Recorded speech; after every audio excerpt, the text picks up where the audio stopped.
Olá, graça e paz. Sou Cimeire Rodrigues com o programa A Bíblia para Todos. Hoje, dia 15 de outubro de 2022, e até aqui nos ajudou o Senhor. Louvado e engrandecido seja o nome daquele que vive e que reina para sempre em nossas vidas. Vou trazer uma palavra para a edificação da sua fé no nosso Salvador, Jesus Cristo. Amém, meus amados? Então hoje nós vamos falar do Salmo 88. Esse salmo é um salmo de lamentação de um atribulado. Então a gente pode falar que era uma pessoa que estava em aflição, estava em tormento, em adversidade, e a gente também pode colocar que ele estava aborrecido, vamos dizer assim, né? Algo estava acontecendo com ele que ele estava aborrecido. Cântico, salmo dos filhos de Corá, ao mestre do canto, para ser tocado com cítara. Cítara é um instrumento de cordas, muito parecido com a harpa, mas ela é pequena, você pode colocar no seu colo e ir dedilhando ele no colo. Essa é a cítara. Ele foi feito para ser cantado com esse instrumento, e esses levavam muito a sério isso, tá? Salmo didático, o que isso quer dizer? Eu tô lá no início, tá, gente? Nem comecei no salmo ainda, eu tô lá no início. Salmo didático, isso quer dizer, é um salmo de ensino para a gente aprender, salmo didático. Ele entra dentro dos salmos de lamentações, existem outros, mas ele entra também. Esse salmo é de Emã, o Esraíta. As únicas pessoas que são chamadas de Esraíta, Etã e Emã, eram Esraítas. Da família de Zerá, era um homem sábio do reino de Salomão, ele era contemporâneo do rei Salomão, ele era levita, chamado de cantor dentro do templo, e ele era filho de Joel. Emã, nesse salmo, a gente observa que Emã era um homem que estava passando por tribulações, é tanto que é um salmo de lamentação. Esse salmo 88, eu considero o salmo mais triste da Bíblia, porque embora existam outros salmos de lamentações, mas os salmos de lamentações que a gente encontra, a pessoa começa batida, começa falando as coisas, os problemas, o que passou, mas no final ela tem aquela Deus me ouviu, eu fui agraciado por Deus, a minha fortaleza, me engrandeceu. Nesse salmo ele começa triste e ele termina triste. A gente vê que Emã estava passando por uma dificuldade, a gente imagina que ele tivesse lepra, ou que ele tivesse uma doença mental mesmo, que estava cometendo ele, de cunho mental, ou então que ele estava mesmo, e não deixa de ser de cunho mental, ou então ele estava mesmo depressivo, ele estava melancólico, ele estava reclamando. E esse salmo a gente pode dividir ele em 3 capítulos. Eu não vou ler o salmo inteiro, é grande. Eu aconselho que vocês leiam depois esse salmo em casa com mais tempo. Mas ele divide a parte de 1 a 2, é uma súplica que ele pede para Deus ouvir. Porque Emã ele ora e ele sente que Deus não está ouvindo. Depois de 3 a 5, ele descreve o sofrimento que ele estava passando. De 6 a 9, ele reconhece que Deus está fazendo, ele reconhece que é Deus que está fazendo aquilo com ele, que Deus que está colocando a mão sobre ele. De 10 a 12, ele argumenta com Deus porque valeria a morte dele. Ele faz esse argumento com Deus. Por que valeria a morte? Então a gente entende aqui que ele estava praticamente num leito de morte, ele estava para morrer. E no final, como eu já disse, ele reclama, né? Ele fala assim da questão de que na vida dele ele está vivendo em trevas. Então é um salmo que começa em sofrimento e no final ele fala assim: os meus conhecidos são trevas. Então é um salmo bem melancólico, bem assim, é um salmo triste, é um salmo que vocês vão perceber que é um salmo triste de uma pessoa que está atribulada, mas a gente entende, vai conseguir tirar grandes lições desse salmo, porque na vida da gente a gente tem que entender que também não é tudo só alegria, e grandes pessoas, grandes pregadores, grandes pessoas da Bíblia passaram por tribulações e não foram poucas, nem tudo foi aquela alegria toda. Muito pelo contrário, a tribulação foi grande, e os levantes foram grandes. E o que é lindo nesse salmo, chega a ser lindo, que Emã, ele reporta a Deus em tudo. E a gente vai perceber, lendo algumas partes do salmo, que o problema dele não era pecado, porque ele não justifica a Deus, ele não pede perdão a Deus, ele não fala, eu cometi isso, eu cometi algo e agora o Senhor está me punindo, eu tenho consciência disso, não. Emã não fala de pecado, então a gente vê que o problema de Emã não era pecado, provavelmente, realmente era uma doença que estava levando ele à morte. Amém? Vamos começar a ler aí? O Senhor, Deus da minha salvação. Olha como ele já engrandece o Senhor. Ele tinha um apego por Deus maravilhoso. Deus da minha salvação. De noite e de dia clamo diante de ti. De noite e de dia. Gente, quem que faz isso de noite e de dia? Hoje em dia são poucos. Ele fala de noite e de dia. Eu clamo. Clamor é algo assim, tipo, eu tô assim inteiro para você, eu tô clamando, é como você fala, filho, faz isso, filho, eu tô clamando, tipo assim, algo para mais do que um pedido, é um clamor, né, eu sou assim, aos seus pés, vamos dizer assim, né, eu estou prostrado diante de ti, eu estou clamando. Então ele fala aqui, meu Deus da minha salvação, de dia e de noite clamo a ti, chegue a tua presença, a minha oração. Inclina os teus ouvidos ao meu clamor, pois a minha alma está farta de males e a minha vida já se abeira à morte. Você vê que ele está falando aqui. Inclina os teus ouvidos ao meu clamor, porque eu estou clamando. Inclina. Então ele faz uma reclamação, vamos dizer assim, um pedido para Deus. Deus, ouve a minha oração, como eu falei assim. Ele está suplicando para que Deus ouve a oração dele, porque ele está clamando de dia e de noite. E a gente percebe que Deus não está respondendo. E o silêncio de Deus é difícil para a gente, né? Deus trabalha no silêncio, a gente sabe disso, e muito. Mas quando ele se cala, a gente fica desesperado. A gente quer uma resposta de Deus. E não é diferente aqui com Emã. Então aqui, ó, sou contado com os que baixam a cova. Sou como um homem sem força, atirado entre os mortos. Aqui, esse atirado entre os mortos é porque nas batalhas, muitos soldados que morriam eram realmente jogados de lado mesmo. Eram jogados de lado. Não tinha aquela coisa de ambulância, resgate, aquela coisa toda, não tinha.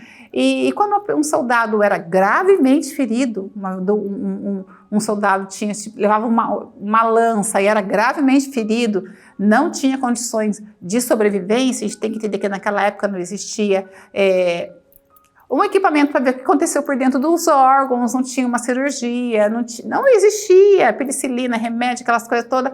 Um ferimento desse matava uma pessoa, que hoje a gente conseguiria salvar, nessa época morria. Então um soldado que era gravemente ferido também ficava jogado ali para os mortos, porque vai morrer. Então ele se sentia como dessa forma, né? Estou atirado entre os mortos, com os feridos de morte que jazem na sepultura, dos quais já não se lembras. São desamparados das tuas mãos. Puseste na minha profunda cova, nos lugares tenebrosos, os abismos. Sobre mim pesa a tua mão. Por isso que ele fala assim, olha, Deus está fazendo isso. Eu sei que é o Senhor, porque sobre mim pesa a tua mão. Ele está falando, a sua mão está pesando sobre mim. Tu me abates com todas as tuas ondas. Apartaste de mim os meus conhecidos e me fizeste objeto de abominação. Essa passagem que Emã faz aqui nesse salmo, a gente entende que ele podia estar sofrendo de lepra, porque a lepra também era chamada como uma abominação.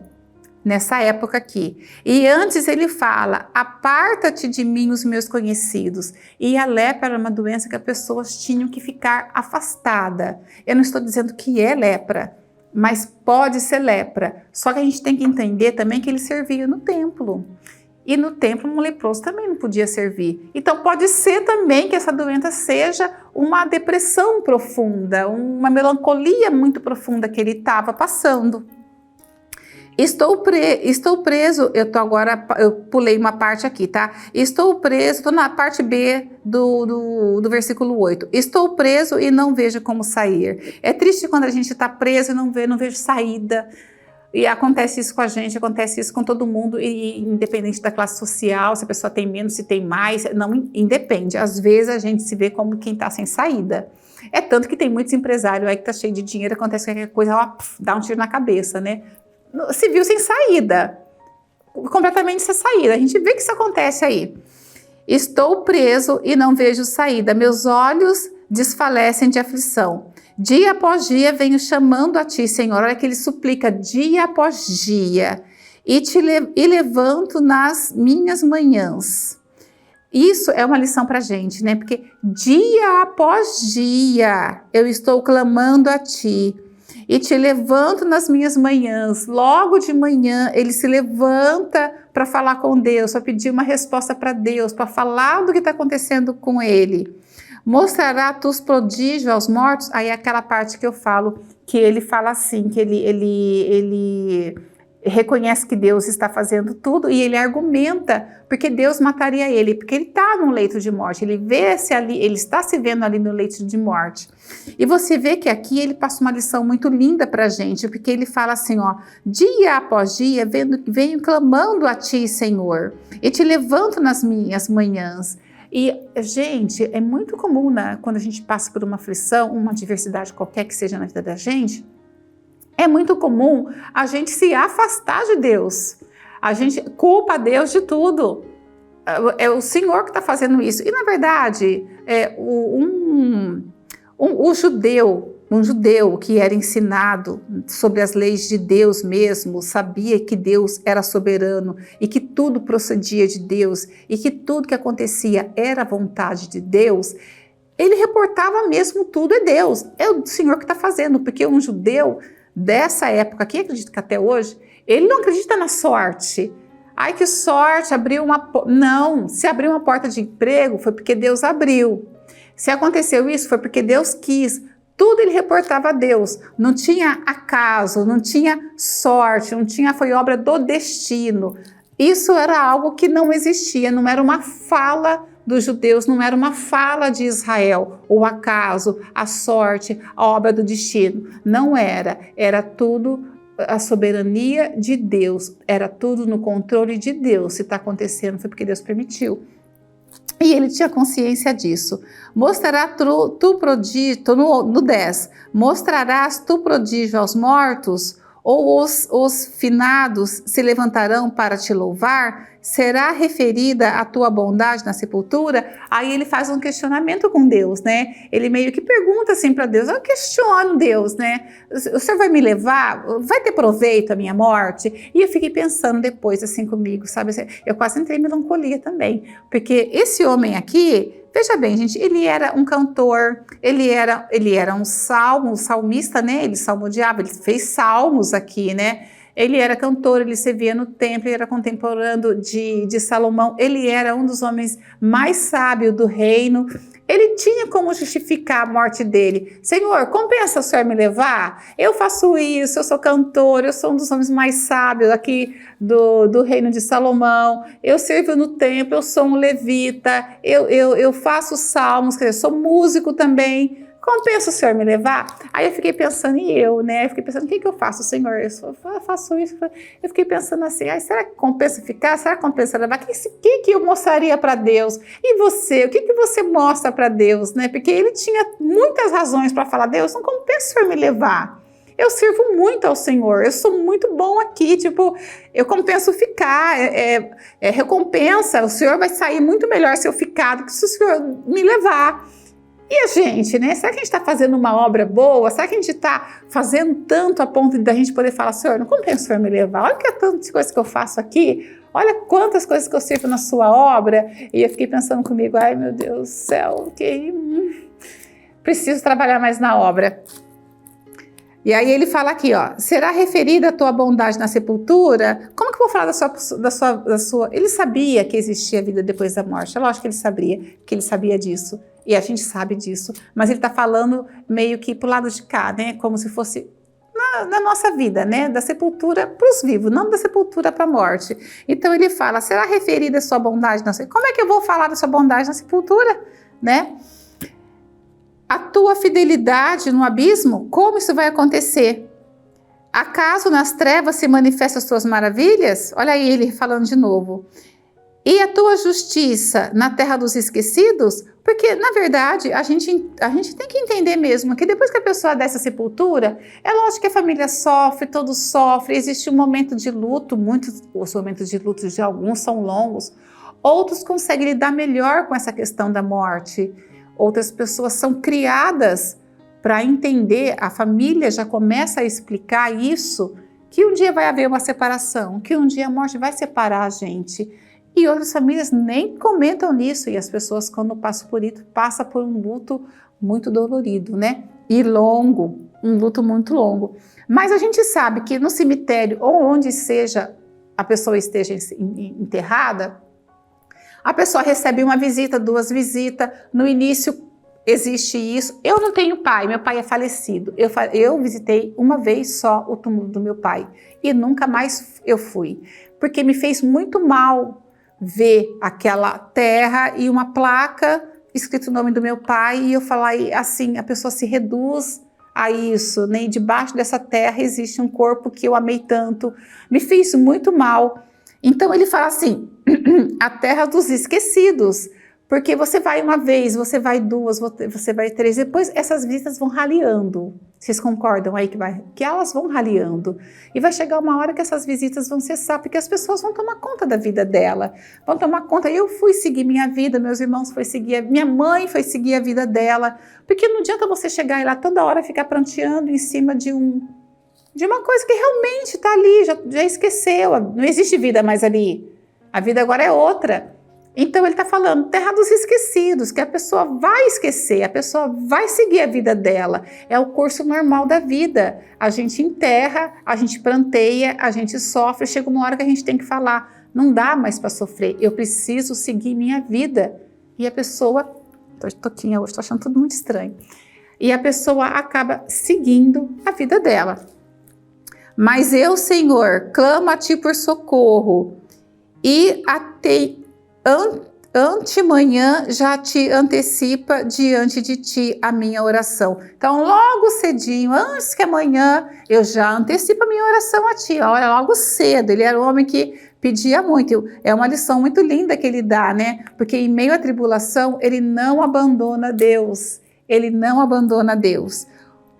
Porque rejeita, Senhor, a minha alma e ocultas de mim o rosto. Porque Deus não estava respondendo aí. A tristeza dele era essa. Que Deus não estava respondendo. Ele não estava nem tão bravo com a situação em si. É lógico que era difícil. Mas a tristeza dele era que Deus não respondia a ele. Ando aflito e preste a expirar desde moço. Então ele fala que a aflição dele, essa doença, seja lepra, seja melancolia, seja uma enfermidade física que ele tinha ou mental, ele aponta aqui que ele já estava sofrendo disso desde a mocidade. Já fazia tempo que ele estava sofrendo disso. Tá escrito aqui, ó, ando aflito, preste a expiar desde moço. Faz tempo. Sob o peso de teus terrores, estou desorientado. Tipo assim, eu não estou entendendo. Vamos partir lá para o final para não ficar muito extenso. Para longe de mim, afasta amigo e companheiro. Tá aí de novo, a gente pode voltar que pode realmente ser lepra.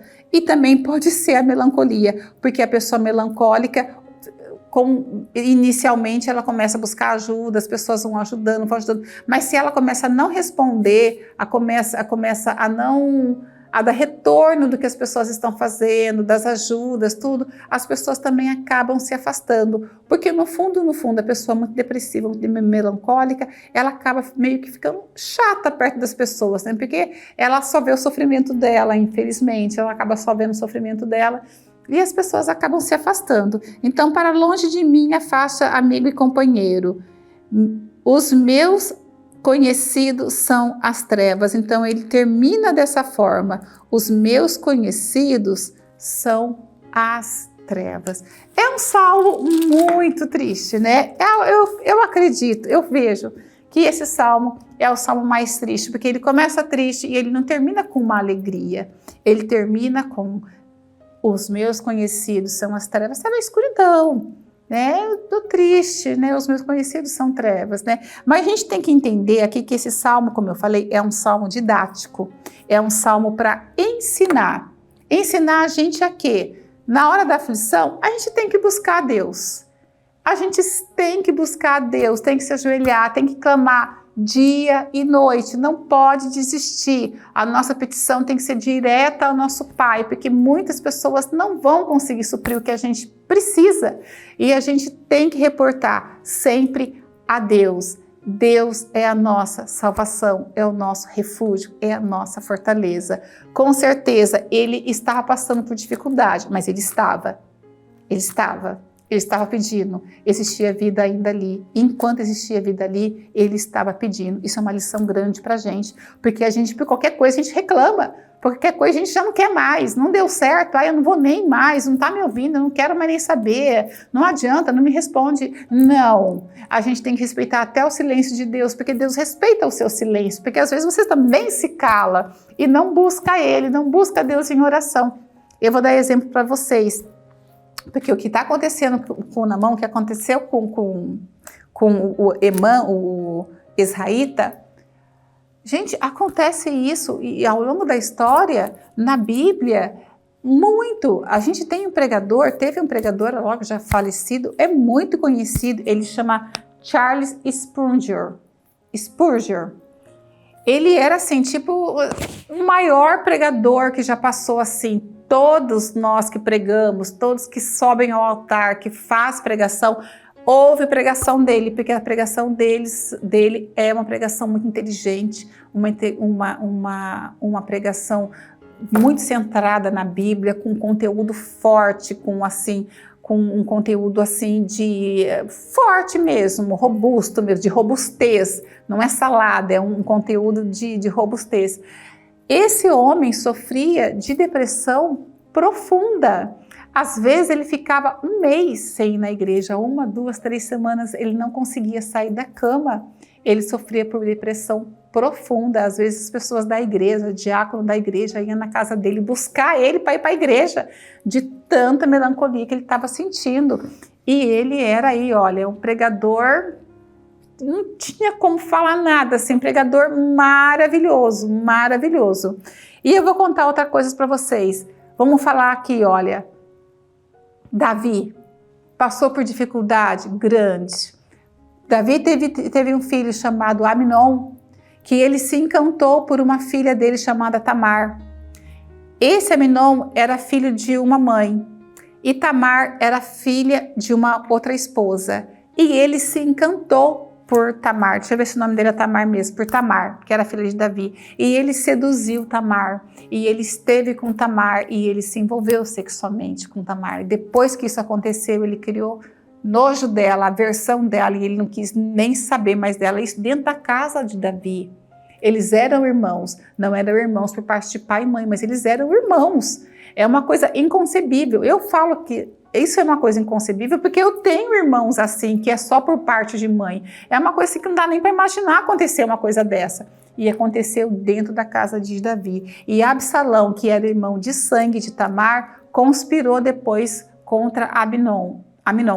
E depois de alguns 2 anos aí, ele faz uma emboscada e ele mata o irmão dele, o irmão por parte de pai, que é Aminon. Ele mata, houve um homicídio dentro da casa de Davi. Olha o sofrimento desse pai. Teve um filho que abusou da filha, desprezou a filha e esse filho foi lá e matou o filho dele. Grande foi o sofrimento de Davi. E esse Absalão também tentou conspirar contra Davi. Davi teve que fugir para não ser morto pelo filho, pela conspiração que ele estava fazendo. E numa dessas fugas, numa dessa batalha, Absalão tinha os cabelos muito longos, muito compridos. Ele passou por um arbusto baixo, ele ficou preso pelos cabelos. Ficou preso pelo cabelo, imagina a cena. Ficou preso pelos cabelos no arbusto. E atrás estava vindo pessoas, servos de Saul, e atingiram ele e mataram Absalão. E Davi pranteou muito a morte do filho, Uma desgraça acontecendo dentro da casa. E Davi era segundo o coração de Deus, era rei. E olha o que aconteceu dentro da casa dele. Um sofrimento enorme, né? Ele já tinha perdido um filho, né? Ele tinha perdido um filho que a esposa dele teve e ele perdeu logo. Isso foi um castigo mesmo de Deus, né? Deus falou, não vai nascer, né? Porque foi fruto mesmo de um arranjar que ele fez mesmo, né? Foi uma traição, né? Que ele fez com o servo dele, né? A mulher era casada, né? E ele pegou essa mulher, né, casada e fez rainha, e esse filho acabou morrendo.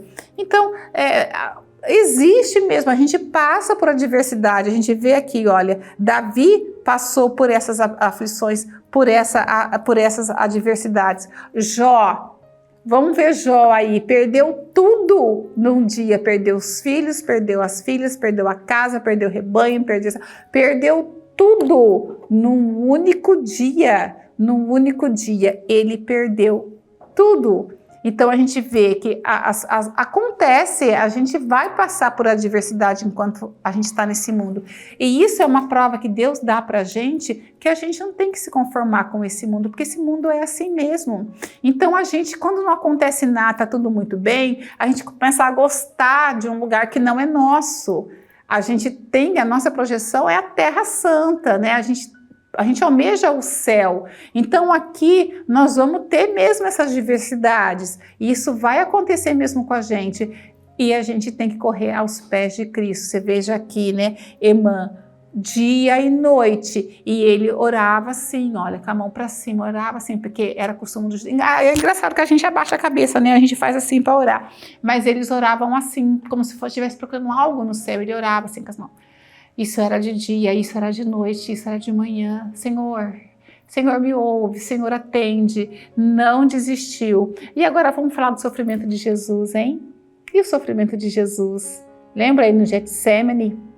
Jesus, a aflição dele era tão grande que o suor dele verteu em sangue. Você imagina a aflição de Jesus? O nosso mestre passou por adversidade, passou por aflição nessa terra. Então, amados, não reclame. A gente vê muitas famílias aí passando por dificuldade, dentro e fora da igreja. A gente vê filhos que têm problema com vício. A gente veja aqui, eu recebo pessoas pedindo oração, pessoas que estão com problema, mãe que tem filhos nos vícios, que estão passando por dificuldade, mães que têm os filhos presos, estão presos porque fizeram coisas erradas aqui fora, estão presos. Filhos que estão em problemas intelectuais, filhos que são dependentes, às vezes cadeirantes, às vezes não enxergam, às vezes novo, que são dependentes dos pais. Pais que são dependentes dos filhos, que envelhecem, acabam adquirindo uma doença mental, uma doença física e se tornam dependentes dos filhos, causa sofrimento. Esses pais que têm filhos assim sofrem, esses filhos que têm pais assim sofrem, e é algo que pode acontecer com qualquer um de nós. A gente tem uma amiga lá da igreja que o irmão teve um AVC, está em estado praticamente vegetativo, a família inteira está sofrendo. E isso pode acontecer comigo, pode acontecer com você, nós não somos blindados, pode acontecer com qualquer um de nós. E o sofrimento, ele vem. Às vezes a pessoa está tudo muito bem na vida, está levando uma vida normal, sofre um acidente. Ó, em 1 segundo a vida da pessoa faz uma viravolta assim, olha, de 360 graus. Às vezes ela perde um membro, perde uma perna, vai para a cadeira de roda, tem que passar por habilitação. E tinha uma vida ativa. E a pessoa, às vezes, acontece isso e passa por essa adversidade na vida. Eu escuto muito documentário disso, de pessoas que levavam e de repente uma descarga elétrica, um acidente bobo, às vezes coisa assim boba, perdeu uma perna, perdeu um braço, tem que passar por reabilitação e a família inteira, um atropelamento, a família inteira sofre. Então a gente tem que entender que o sofrimento é para todos. Eu falo que assim, raio cai em tudo quanto é casa, chuva cai em tudo quanto é casa, não escolhe. Nós não somos blindados e nós passamos por isso sim. E a gente tem que ter força para passar por isso, porque é tudo muito momentâneo, né? A tristeza ela não é para sempre, né? Nem a alegria nem a tristeza é para sempre. A gente vai ter uma morada celestial. E nessa morada, nesse corpo glorificado, não vai existir não vai existir, lógico, nada disso, não vai existir doença, não vai existir essas adversidades que nós passamos na vida terrena. Por isso que nós não temos que ter apego a esse corpo, apego à vida terrena, por ser passageira e por ter algo muito melhor para a gente. Às vezes, a gente não se contentar com essa vida aqui, porque Deus tem algo muito melhor para a gente. Amém, meus amados? Que esse salmo possa ter aí, vocês possam ter aprendido bastante com ele, embora seja um salmo de lamentação, um salmo de uma pessoa atribulada, mas a gente aprende muito com isso também e levar para a nossa vida isso, e enxergar a vida de uma outra maneira, e aproveitar os momentos que a gente está em felicidade, em momentos que está tudo bem, aproveitar de forma plena, porque a gente não sabe realmente o dia de amanhã, não nos pertence, pertence a Deus. E a gente insiste em estar ali, né? Insiste em pensar naquilo e se preocupar com coisas que a gente nem sabe como vai ser, nem sabe se vai acontecer, nem sabe se a gente vai estar lá. Um dia de cada vez. Um dia de cada vez. A gente fala, é um leão por dia, um dia de cada vez. Vocês vão viver muito melhor assim e muito mais alegres assim. E quando vier a adversidade, vocês vão ter força para enfrentar, porque eu tenho certeza que vocês vão aos pés da cruz. Amém? Deus abençoe a vida de vocês, em nome de Jesus.